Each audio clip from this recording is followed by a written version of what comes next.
अस्सलामुअलैकुम रहमतुल्लाहि व बरकातुहू। उम्मीद है आप तमाम इस्लामी बहनें खैर आफियत से होंगी। आज हमारा जो सबक है सबक नंबर 2 मखारिजुल हुरूफ। सबक शुरू करने से पहले हम सरकार नामदार सल्लल्लाहु ताला अलैहि वसल्लम की बारगाह में दुरूद पाक का हदिया पेश करते हैं। सल्लु अलल हबीब सल्लल्लाहु ताला अला मुहम्मद सल्लल्लाहु ताला अलैहि वसल्लम। सबक नंबर 2 है मखारिजुल हुरूफ। मखारिजुल हुरूफ कहते किसे, मखरज किसे कहते हैं? हमारा सवाल नंबर पहला है, मखरज किसे कहते हैं? मखरज निकलने की जगह को कहते हैं, जहाँ से हमारे मखरज यानी जहाँ से हमारे हर्फ निकलते हैं उस जगह को मखरज कहते हैं। सवाल नंबर 2, कुल कितने मखारिज है? जवाब, मखरज कुल 17 है, 17।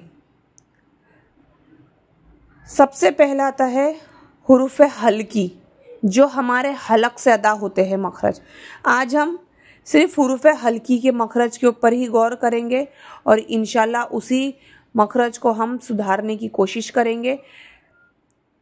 सबसे पहला है हमज़ा हा। हमज़ा हा ये हलक के आखिरी हिस्से से अदा होता है, जिसे अक्साए हलक कहते हैं। उसमें 2 हर्फ आते हैं हमारे हमज़ा हा, और ये हमज़ा हा जो है वो सीने की तरफ की जानिब से होते हैं, तो ये हा भारी अदा होगा। हा हा यानी सीने पे बोझ फील होना चाहिए, हमें लगना चाहिए कि हम हा अदा करें, क्योंकि ये हर्फ सीने की जानिब से अदा होता है इसीलिए। दूसरा मखरज है हमारा हलक का आइन हा। आइन हा ये हलक के दरमियानी वाले हिस्से से अदा होता है, जिसे वस्ते हलक कहते हैं। आइन आइन ये हलक के दरमियान से अदा होना चाहिए। कितने एन एन करते हैं, एन एन नहीं होता है, आइन होता है, आइन। तीसरा मखरज है गैन खो। गैन खो ये हुरूफ मुस्तालिया में से भी है और इन्हें हमें पूर्व भी पढ़ना है, और ये हलक के शुरू से अदा होता है। जो शुरू का पोर्शन होता है ना, वहाँ से ये अदा होता है, जिसे कहते हैं अदना हलक,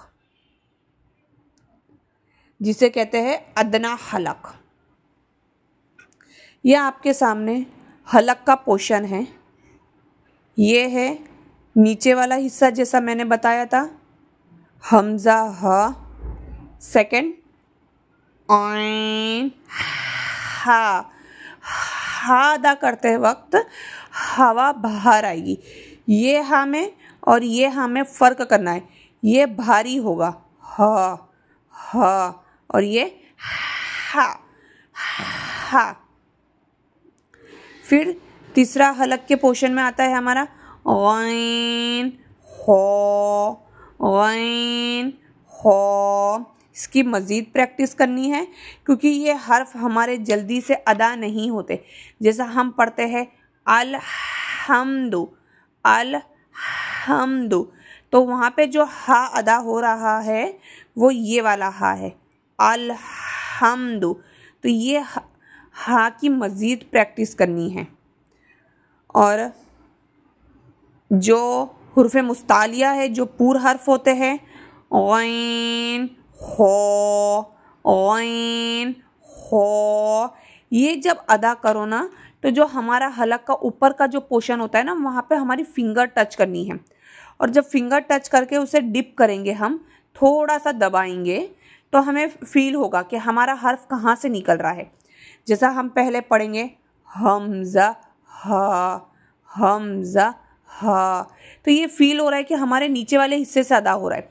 फिर पढ़ते हैं आइन हा, आइन हा, तो ये फील होता है कि वस्ते हलक यानी दरमियान से अदा हो रहा है। फिर हम बढ़ते हैं गैन हो, गैन हो, तो ये ऊपर वाले हिस्से से, अगर आपके हर्फ इन्हीं जहाँ से लिखा गया है वहीं से अदा हो रहे हैं, तब आपने समझ जाना है कि आपका मखरज दुरुस्त है। तो जब आप कुरान की तिलावत भी करोगे तो हर्फ सही से निकलेंगे। इसीलिए हमें कोशिश करनी है कि इन हर्फ को, जो हमने आज 3 हर्फ पढ़े हैं, ये 3 हर्फ हमारे सही से निकले। हम इसका मखरज सबसे पहले तो हम मखरज देखेंगे कि निकलते कहाँ से है, फिर हम हर्फ देखेंगे। जब हम अदा करेंगे इंशाल्लाह हमारे हर्फ सही निकलेंगे। तो याद रखिएगा, 1, 2 या 3 बार पढ़ने से मखरज दुरुस्त नहीं होते, इसके लिए मज़ीद प्रैक्टिस करनी पड़ती है, मज़ीद प्रैक्टिस। और एक बात और बताती चलूँ कि ये जो हमज़ा है, हमज़ा, तो ये कुछ इस तरीके से आते हैं, ये कुछ इस तरीके से आते हैं। कुरान पाक में जो हमज़ा साकिना है वो 1100 मरतबा कुरान पाक में गाली बनाया है, 1150 मरतबा आया है। और इन हमज़ा साकिना को हम हमेशा झटका देके पढ़ते हैं, इन हमज़ा साकिना को हम झटका देकर पढ़ते। इंशाल्लाह हमज़ा साकिना के हवाले से जितनी भी बातें हैं हम आगे की जो हमारी बात आएगी उसमें इंशाल्लाह हम उसको सॉल्व करने की कोशिश करेंगे। और कुरान के जो कुछ आयतों के हिसाब से भी इंशाल्लाह हम उसको दोहराएंगे। तो सिर्फ अभी आपने यही जहन नशीन करना है कि हमज़ा साकिना कुछ इस तरीके से कुरान पाक में आते हैं और 1150 मरतबा आए हैं, तो इसे भी हमें याद कर लेना है। और ख़ास करके इन मखरजों को अच्छे से दुरुस्त जहन नशीन कर लेना है। इंशाल्लाह आगे की पोस्ट में आपको आगे के मखरज बताए जाएंगे, इसके लिए आप इसकी अभी से अच्छी सी प्रैक्टिस करिए। और जो ना समझ में आए पर्सनली मुझे मैसेज करके आप पूछ सकते हो इनबॉक्स के अंदर। अपना खूब ढेर सारा ध्यान रखिएगा। अस्सलामु अलैकुम वरहमतुल्लाहि वबरकातुहू।